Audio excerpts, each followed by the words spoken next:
Hi, and welcome to hand yoga.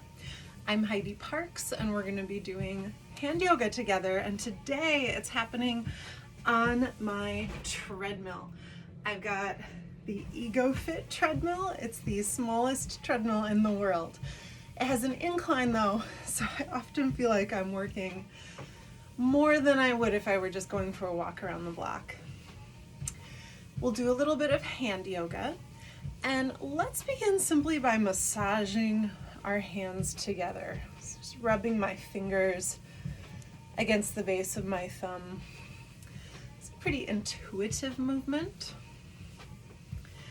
Certainly, if you are on a treadmill or walking, make sure you're being careful. If you're walking outside, you need to watch where you're going. So I'll try to be as descriptive as possible so that you could follow along while walking outside without looking, just by listening. And I'm going to pause. That's kind of a tiring hand movement. I'll just rest my hands at my side, just doing some kind of general wiggles, light wiggly movements. So here, while we are out walking, I'll try to be descriptive. You can also practice on a treadmill yourself. You can see over here is my mini trampoline. I did a video before with that, and you could certainly be doing some mini trampoline action yourself rather than walking on a treadmill like what I'm doing.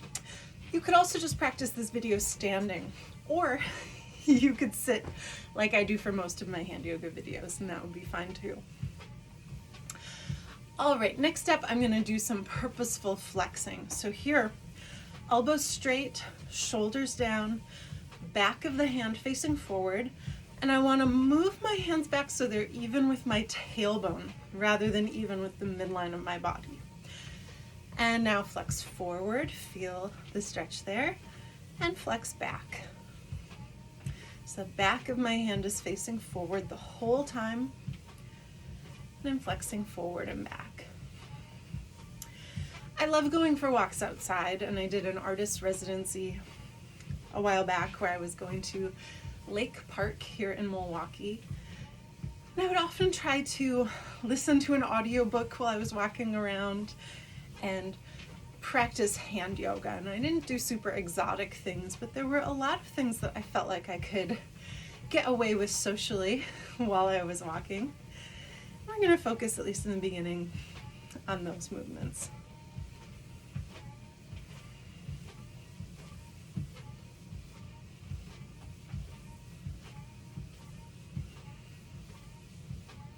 Rest. I'm going to gently tap the sides of my body. This is great for circulation. Nice way to relax. I'm trying to loosen up my wrist a little bit more here too. Letting it move with momentum rather than being rigid. I think you can see the difference.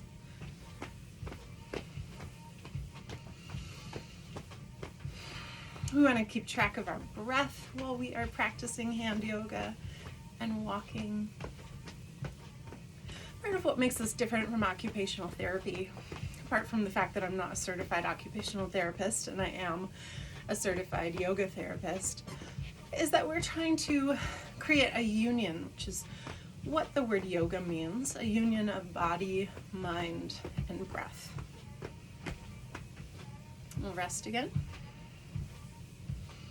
And now I want to spread my hands open and close my fingers together like a mitten hand, and then spread my hands wide and open. I can do this with hands at my sides, with hands a little bit in front of me. I can even do this with my hands touching my body, that connection between my fingertips touching the cloth is really helpful. It keeps that sensitivity of your fingers. If you do a lot of work like quilting, or if you're a musician, you can start to build up calluses in your fingers, and those make your fingers a little less sensitive. So this is a way to improve and increase that sensitivity if you touch things. Here, I'll put my hands just free floating in the air again. And it can be wonderful to try to do this in multiple directions. So here, the back of my hand is facing forward. Now I can have the thumb facing forward.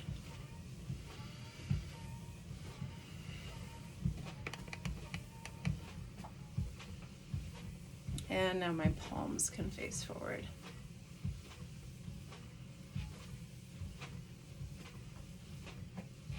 This movement is very similar to a favorite of mine when I do a sequence of palms together and I spread my hands open and closed.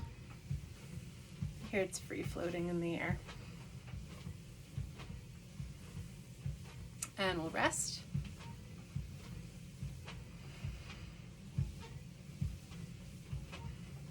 Another very simple go-to gentle movement for hands is to tap the fingers to the thumb.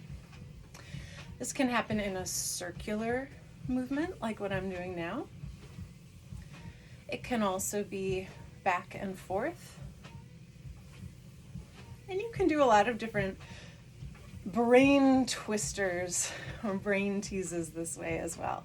So I might try to send both hands counterclockwise at the same time. It's like a lot harder than it looks. So let's see, can I do clockwise now? Even if you don't get the brain twister side of it right, the hand yoga side is fully functional. You can also tap all the fingers to the thumbs. I like to again do this with my hands gently at my sides. I didn't check how many steps I had before we got started. Well, I'm at 5,179 for the day already. We'll see where we get as we do a little more hand yoga. Earlier today I saw an exhibition at Portrait Society Gallery. It's a gallery where I curated a show called Seams in 2020. And they have a beautiful show up right now. It's their last weekend.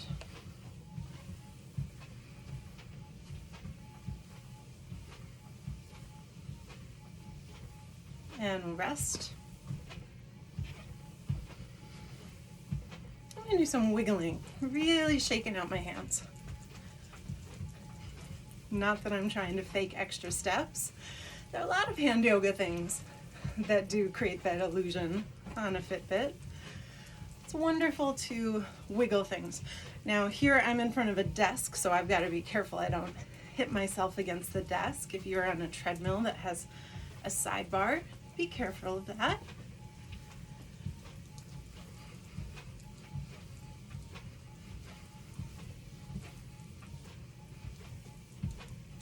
And rest. It's kind of a wonderful tingly wiggle that you might feel in your hands after doing that movement.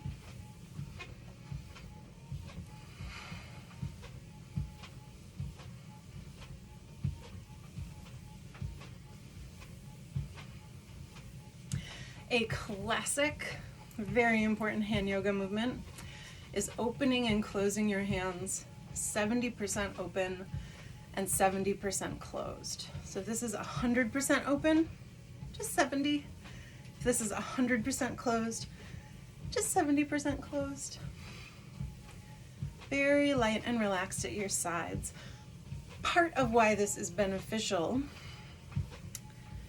is that when we are quilting, typing, playing instruments, sports, doing things with our hands, there's a fair amount of force.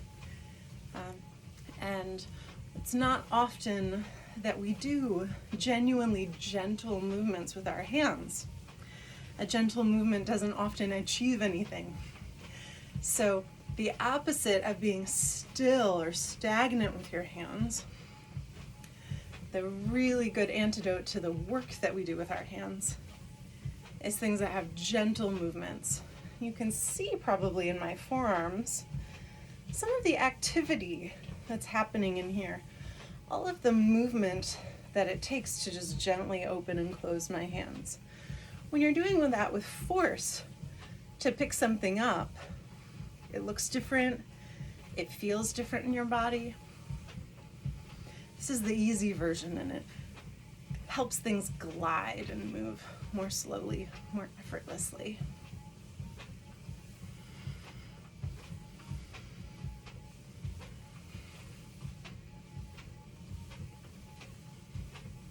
If there were one movement that you could try to incorporate in the rest of your day, in your routine, I'd say try to make it this. When you're waiting for the microwave, all those little moments in your day. While you're brushing your teeth, maybe the other hand could be doing this one. And we'll rest. Pausing to notice the difference, the resonant effects, staying in tune with our body, keeping that union between our breath and our body. Those moments of pause to notice are really important during hand yoga. And it's also an important habit to build up in your life, so that, for example, if you've been quilting for 15 minutes, 20 minutes, an hour, 5 hours, whatever it is, 8 hours, that you would pause and notice, how do your hands feel after doing that? We build up the habit while we're here doing hand yoga, and then it can serve us later in that maybe we notice we're overextending ourselves, maybe we notice we're due for some hand yoga a little sooner than we might otherwise notice. With that habit to pause and rest. I'm going to clasp my hands and just gently squeeze. This is great for the thumbs, for the joints. There's a way that you naturally clasp your hands. I naturally clasp with the right side on top. It's a right index over left index. I do happen to be right-handed. They say this is more of a genetic preference rather than something that has to do with your hands. So we'll try the opposite side. The other side's going to feel funny. And again, more gently on this side because it doesn't come so naturally. We'll squeeze.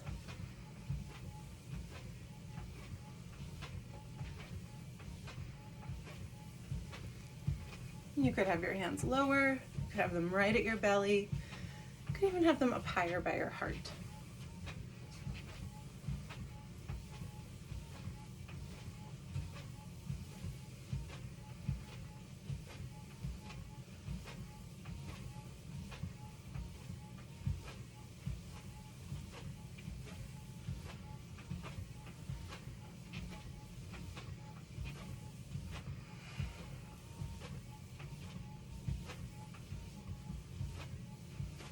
And we'll relax, again, pausing to notice the effects.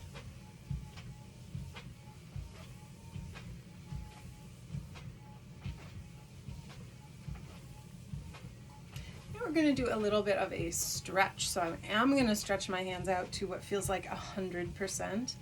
And then I'll stretch a little bigger. So if my hands were together, see how the fingers come away from each other? I'm going to try that just with my hands at my sides. So hands coming really open, like 110% stretch. Not anything to the point that it's painful, just to feel a good stretch. And we're just going from that 100% open to 110. There are lots of idiosyncrasies with our hands around this movement. So if you can't get maybe only 105, 101, that's fine too. You don't want to force anything. You want to always be listening to your body. And relax.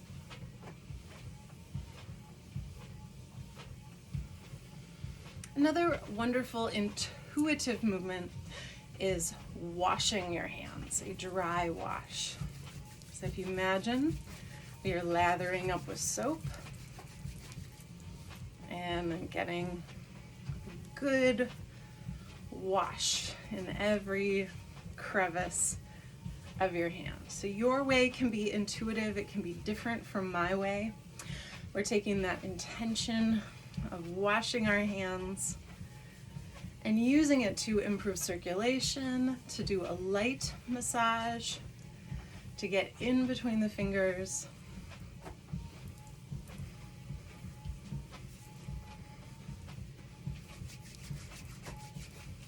Don't forget the backs of the hands.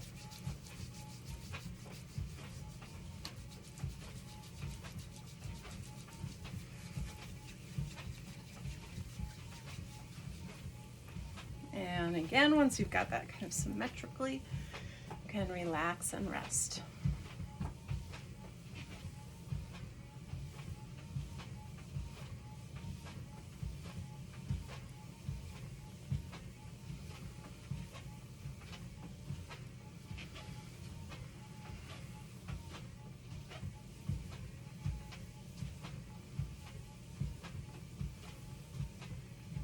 Similar but different. Now I'm going to glide my hands vertically.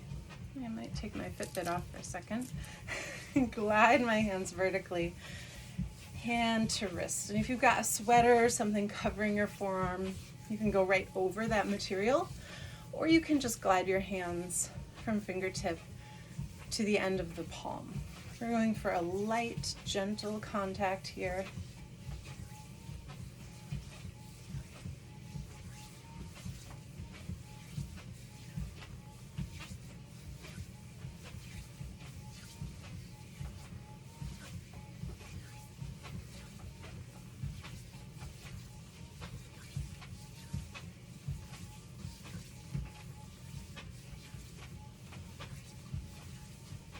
And then the other way, I'm going against the back of my hand, so up and down, and then the other side. You can be intuitive about it. You don't always have to go up and down the exact same way.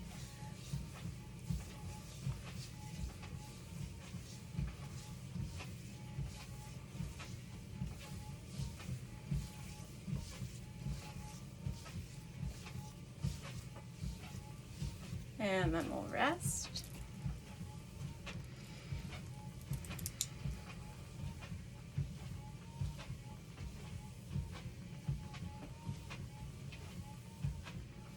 A movement that I love to do as well is to take care of my forearms. This forearm on my right arm, because I'm right-handed, can get especially tight.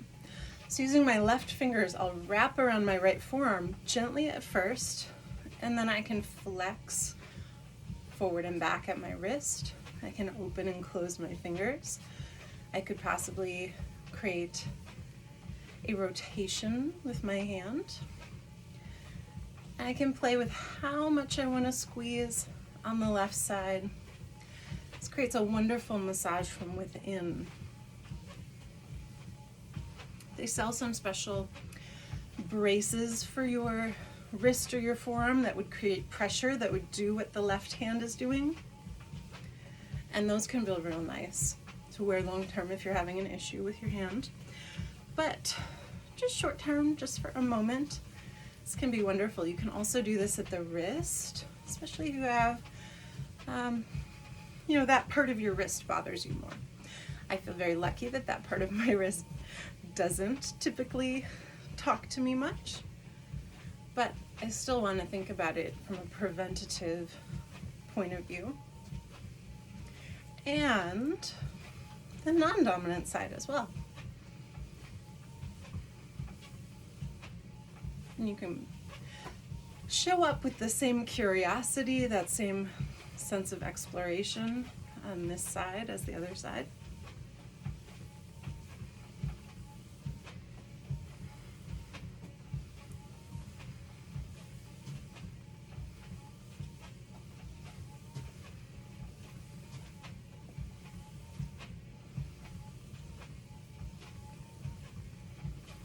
And we are at a 20-minute walk together. I'm at 6,095 steps. So I got a few extra ones in 20 minutes, just taking a relaxed walk, but also taking care of my hands. So I hope that you will like this video, subscribe. In the comments, let me know, do you like these vertical videos that you can watch more easily on your iPad or your tablet or your smartphone? Or do you prefer the television shaped videos? If you want more activity, things like walking, jumping, moving around, and incorporating hands, please let me know that too. If you've got a special thing going on, I know recently a piano group shared my videos at one of their meetings, and I'm so delighted that they found them helpful.